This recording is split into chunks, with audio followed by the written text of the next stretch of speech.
Today's job is very interesting. We've got a Porsche. It's a GT4RS. Very, very sexy car. I'm not a huge Porsche fan. Having said that, I like every single model they've made. They're always built well. The fit and finish is consistently of a very, very high quality. They're reliable, and they're always fun and good to look at. From a detailing perspective, they're excellent vehicles to work on. Paint quality is very high. Gaps always match up. So rolling pads off edges isn't too big a deal. The downside is they're always curvy, and even though this is not a 911, it's no exception. There isn't a single piece of flat sheet metal on this vehicle, so it doesn't allow you to be lazy. With 911s especially, you have the engine cover, especially if it's an old barbecue. And those fins aren't too difficult, but to do them properly takes time. This shouldn't be too difficult because it's a new vehicle, and Porsche usually deliver them very, very well. As this car ages, and you have to correct, for instance, the front bar between all that plastic aero, then there'll be some extra time involved. So this car will be significantly more costly to correct, purely because you will have to put more time into it than a conventional vehicle, for example, a Camry or a Golf. Also, which is typical for Porsche, paint is very hard, so there's even more time you'll have to allow for the correction of imperfections. These blue matte wheels, I'm not sure if they're a powder coat. They feel like powder coat. It could be just a matte clear. No issues to clean and seal when they're new, but as they age, trying to remove imperfections whilst maintaining the matte finish is going to be significantly difficult or impossible. It will most likely be cheaper to repaint the wheels, to repair and repaint the wheels with a matte clear, than it will be to attempt any detailing processes. Beautiful blue Alcantara inserts into very comfortable and very supportive seats. Alcantara steering wheel and Alcantara shift knob. Classic Porsche, perfect driving position, perfect feel, very supportive. Just such a lovely place to be in this cabin. It should be a fairly straightforward, fairly easy cabin to maintain from a detailing perspective. Just behind you have a sweet, sweet engine shoehorned into the rear, which you can see from the driver and front passenger seat. Simply gorgeous. All right, onto the detailing. From here I do a damage report, so I walk around the vehicle with a video camera. I just happen to be using my phone because it's convenient. I switch the torch on and I hold it about 30 centimeters away from the surfaces. What this does is highlight the imperfections around the light source. And unfortunately, immediately, I've noticed that every single panel has every single imperfection, swirl marks, holograms, etc. So at least 90% of the exterior surfaces of this vehicle will need to be corrected.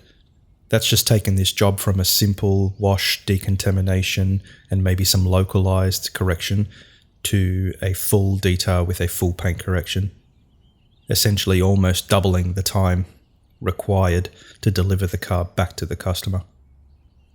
Fortunately, I've got it for a day and a half, so this should be no problem.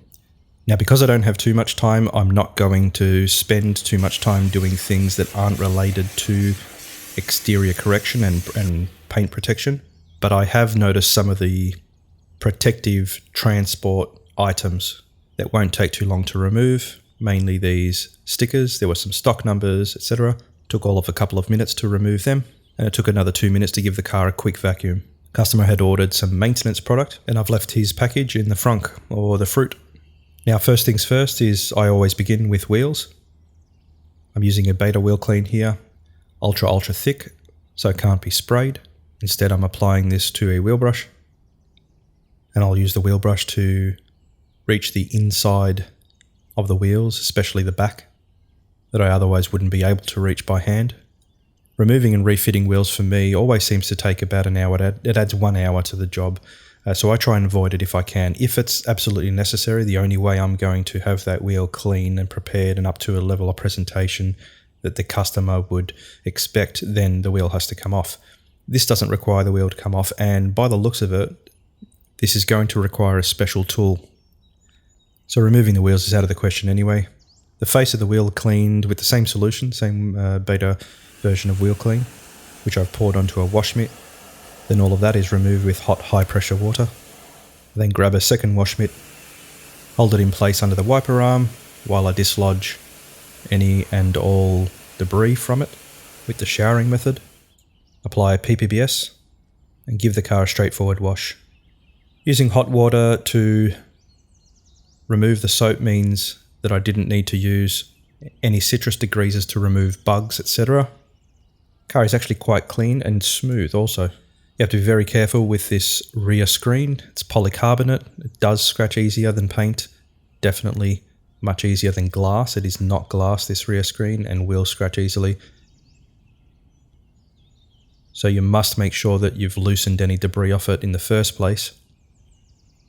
And then I highly recommend, and this is the reason we recommend the no bucket method, is to have plenty of your soap concentrated on your wash mitt. So you've got ample lubrication, and that's going to give you the insurance against scratching that polycarbonate. Yes, you can correct polycarbonate, but if you do mar that rear screen, you're going to add at least another hour to your job. Now, after a thorough rinse, I've decided to hit the rinse water with Cleanse Strong, which is the first part of our chemical decontamination process. Cleanse is a blend of solvents. It disperses water and it rapidly bleeds tar. Now I can use a paintwork cloth to both dry the body, remove the residual Cleanse Strong and any of the tar that it's dissolved. This gives me a very, very slick surface. Here's a little bit of either tar, or perhaps it may even be, I think it's tar, but it may be a transfer of rubber from the sole of a boot. Either way, applying Cleanse Strong, waiting all of 5 seconds, and removing it with a paintwork cloth has solved that. I'll hit the wheels with Cleanse Strong as well. Most of the tar will be on the wheels and the lower third of the body. Now using compressed air, I'm using 95 to 105 psi here to remove any water that may leak out of crevices. I definitely don't want water leaking from crevices as the buff vibrates those panels and mixing with the polish. What that will do is to break the polish down. We'll have an unnecessary amount of dust, and that may introduce a step which would be to re-wash the vehicle after the paintwork correction is done. If I spend 30 minutes, roughly 45 minutes maximum, drying this car properly now, I won't create that issue, I won't have a dusting issue, and I won't have to re-wash and re-dry the car after the paint correction step. Detailing is like a game of snooker. You constantly want to think a few steps ahead. Don't just think about your current step, but what comes after that and what comes after that again. And try to work out the most efficient set of processes and when to carry out each process so that your entire job is as efficient as possible.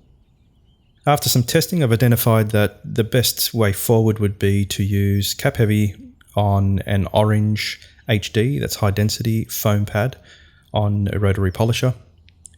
This gave me very, very good correction. Most panels required 2 passes, so I would call this a single stage 2-pass paint correction, but it left no side effects whatsoever. And this is probably because the paintwork wasn't black. And not to be egotistical, but my skill level's very high, so I was able to achieve a wax-ready finish directly from the rotary polisher with this, what I would consider a heavy cutting step. I should have, but I didn't trust myself, and one of the first attempts was to correct with an RO, and it just didn't have the power of, as you'd expect, didn't have the power of the rotary polisher, so it would have resulted in more passes or probably a double stage correction. That would have meant that my correction would have taken so long it would have bled into the next day. But using the rotary polisher, I was able to complete the correction in a heavy day, but in one day. This will allow me to seal the car on the first day, allow it to cure overnight, so when the customer came to collect the car the following morning, the wax would be cured. If I had been less efficient and I had left correction to a less efficient means and pushed it over to the next day, I would have sealed the car the following day, and that would mean one or two things. Either the customer collects it without a cured coat, which is not a problem if the weather is right, but the weather was not right, or the customer would have had to wait one more day for the job, which wouldn't have worked for us either. I had a job the next day, the following day. We were expecting this new car, Porsche, to be presented a little better than it was. We weren't expecting to add 4 to 6 hours of paintwork. We weren't expecting to add 4 to 6 hours of paintwork correction. So spending 15 to 20 minutes mucking around with a few different processes to determine what the most efficient paint correction method was time well spent. Now, I didn't achieve a concourse finish with a single day of paint correction, which is to be expected. But what I did do was give the customer back his car the next day, corrected all the holograms and all the swirl marks everywhere, when he had 2 very small, very unnoticeable sections with very, very minor imperfections left. And I got it back to the customer within budget. This customer just happens to be an ex-detailer, so he knows exactly what he's talking about and exactly what to look for. And he was very happy with the result. It was a very, very good result. I was shocked at how good it was considering how much time went into it. Very happy with the finish. Fortunately, this is one of the rare days in Melbourne's spring of 2022 where we had good weather. It was fantastic weather. The customer took it for a nice drive in the hills. And it just looked amazing outside, very, very crisp. Definitely a noticeable increase in gloss and reflectivity because of that paintwork correction step. And Full Metal Jacket, the AG version of Full Metal Jacket, with what I know to be his excellent maintenance methods, will give this customer a couple years of protection, even though he uses the car and enjoys it in all weather, often on the road. Okay, I hope this is entertaining and informative. We'll be back. It looks like you enjoy the detailing videos, watching me go through all the processes of detailing cars. So we'll be back with a couple more. Drive safe and have a good Christmas.